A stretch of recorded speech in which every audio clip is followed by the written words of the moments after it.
Trí, lú, híam, náid, beo a ríistí riomh seo bríon ag léamh na nuaachta as Meiriceá don séú lá déag mína saona rámhíle sa sé déag. Agus tá sin na thugar agus sin é an thugar mogar an sin is mas féidir é écaid sin iad Rudolf Giuliani i dtí na thugar mogar le fearr dar bannam Rupert Murdoch. Now, a bhfuil an dá ainm sin cloistí agaibh héana. Go dtíobhann bicheart an Rupert Murdoch a chur in deideal an chlár nuacht an léin jobbach rinne mé dearmad.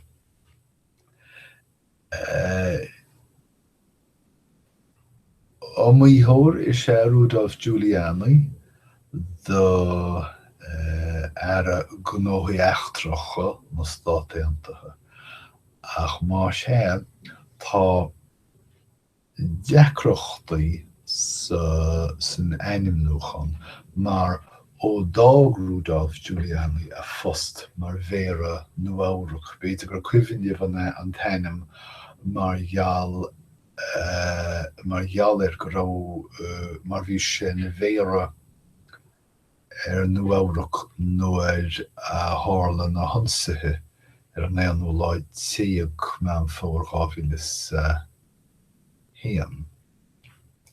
A cho dág sé post an Faire tá tréan obair dianta ag mar chomhairleabhar agus mar aibrí de rialtas agus de chomhlachtaí brú stocareachta. Agus má sé fágann sin go gcuirfear cléantocht agus cléanfáirteachais ina lé má ainm ní ré don fost. Ach, an cead ag Donald Trump aine is mín leis a ainm nó. Tá achrann aineas agus Easaontas I bhfuidir aistrithe Trump is cosúil agus tá daoine áirithe ar fáil bata agus bóthir. Tá a fápéirechaí agus a áirdathe marseála faite ag Chris Christie henne féin agus tugtar le fios gur bé Jared Kushner céile inín Trump faoi deara an bhriсе sin. Tátar ag chur míagrú, míáardú agus trína chéileacht I lé fuidir aistrithe Trump. Ach ar nó tá sé seo teacht ón New York Times agus háineoch sé leis New York Times rud mar sin a ógart ní fios mar sin in cécho fíor agus atá sé. Cibé ní lis a géine chunas teagmháil dhéanamh le Donald Trump agus é ar fosca in Trump Tower agus tá cóghúilethe an domhain hir ag dionna ná ag breanú leabhar telefón féachchaint féidir leo uimhreachaí telefónna aimsiú in Trump Tower chun teagmháil dhéanamh leis an uachtarán anchasach. Ní is léir nach ráfuireann Trump ag súil leis an uachtaránacht agus níos tá siad ag seiftiú agus ag tobchuma protocol chun teagmháil dhéanamh leis na rialtas achtranacha seo. Níl tad eile le ráthagam faoi ach gur bé Mike Pence tá I gceannas an aistrithe inis. Sesin ar nó an leasúchttar an chosach freisin. An bhfuil telefón saor agat. Sin telefón cliste saor agat rihin Android. Mar má tá, ní bheag an seans go bhfuil the Théacsanna á seoladh go dtí an tSín gach 3 lá. Sé, $50 nó mar sin, is féidir leat fón cliste a cheannach le scáileán ard gléine. Sin price maach. Jofa tú maach sa a bhd céim fá gur íc tú price chomhíseal sin. Tá fón cliste agam sa cheanna mé ar $9 agus 82 cent. Ní dhéanann sé mór an anis ach tá sé go hiontach mar hainteoir clárach I radio ar nitirin. Agus tá Bluetooth aige agus gachid ar rud Wi-Fi. Dúnann sé gach rud an mefií ag súil leis. Ach, tá doras cúil faoin na chóras seo. Leis ní chrifanneam an chólacht. Shanghai Adopts Technology Company is chúis leis an cód I cheolann na Théacsanna leis.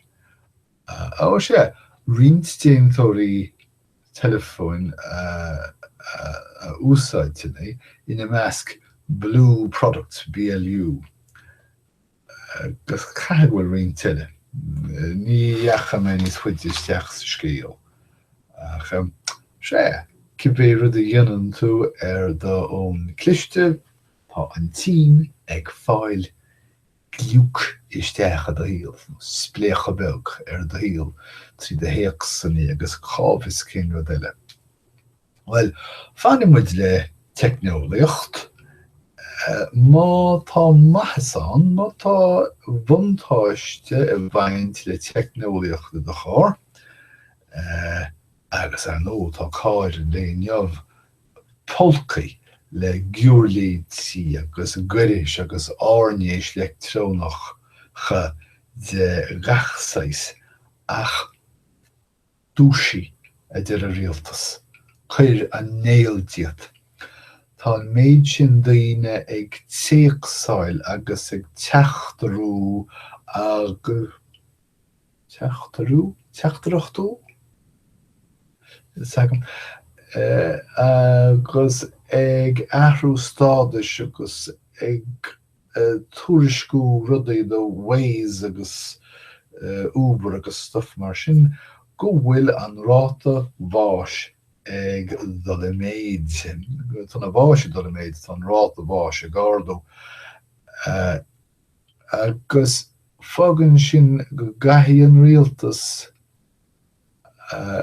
chormaíocht éigin amsú idir sábháilteocht agus éascaíocht nó áisiúlacht. Ar nó tá sé an áisiúil Wi-Fi seasta bheit agat sa chár ach má tá an tiománaí ag imirt Pokémon leis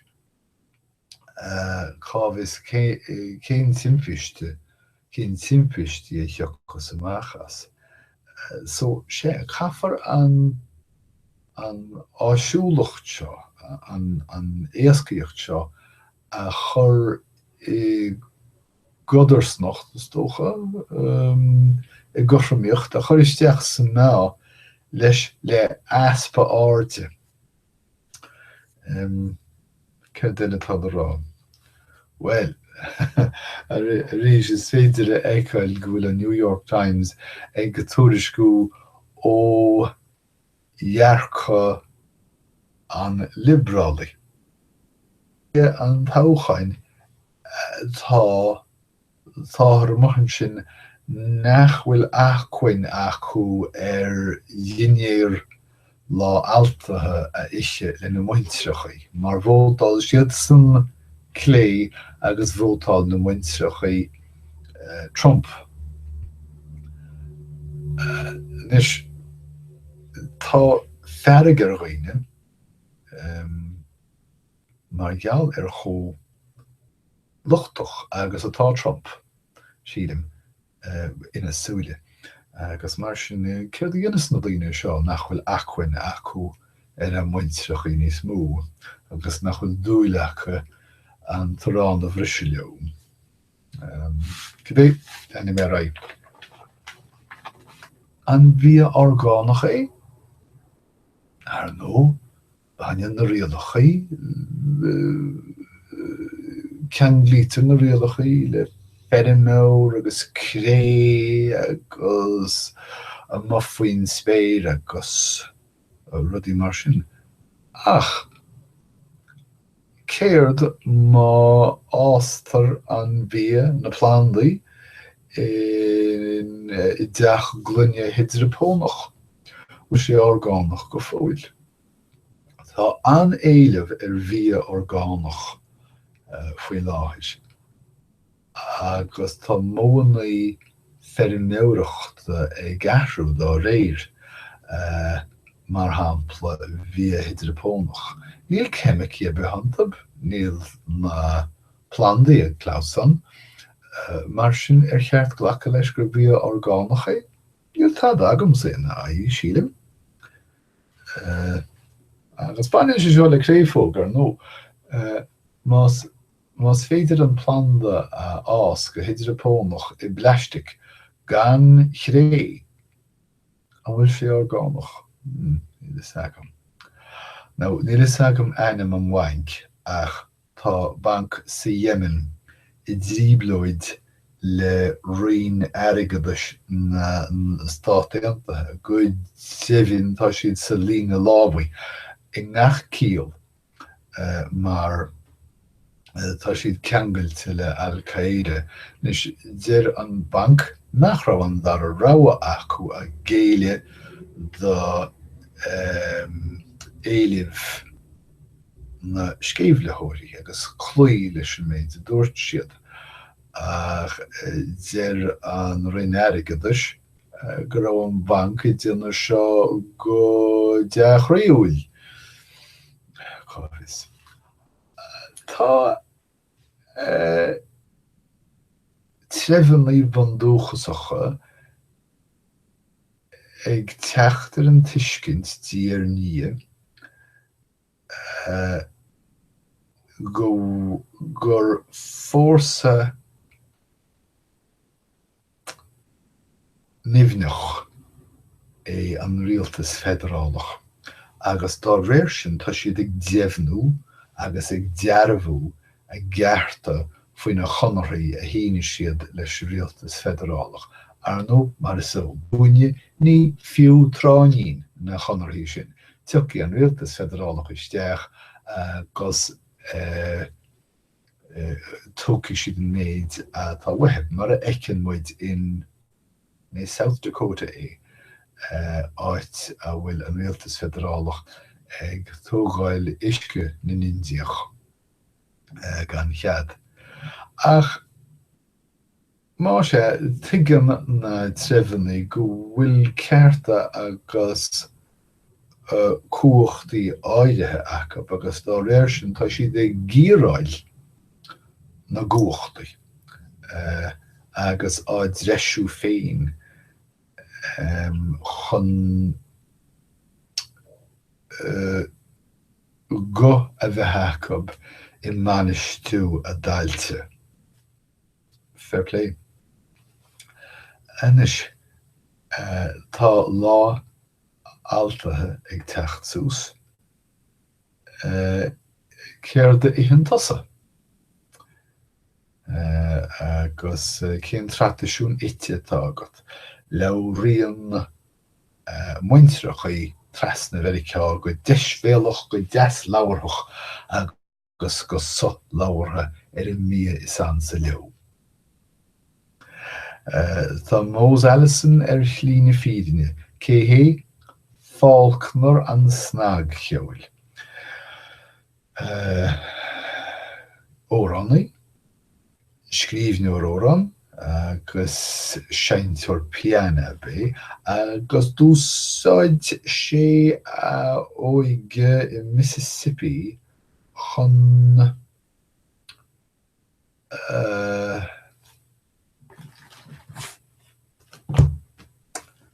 pokel het al is.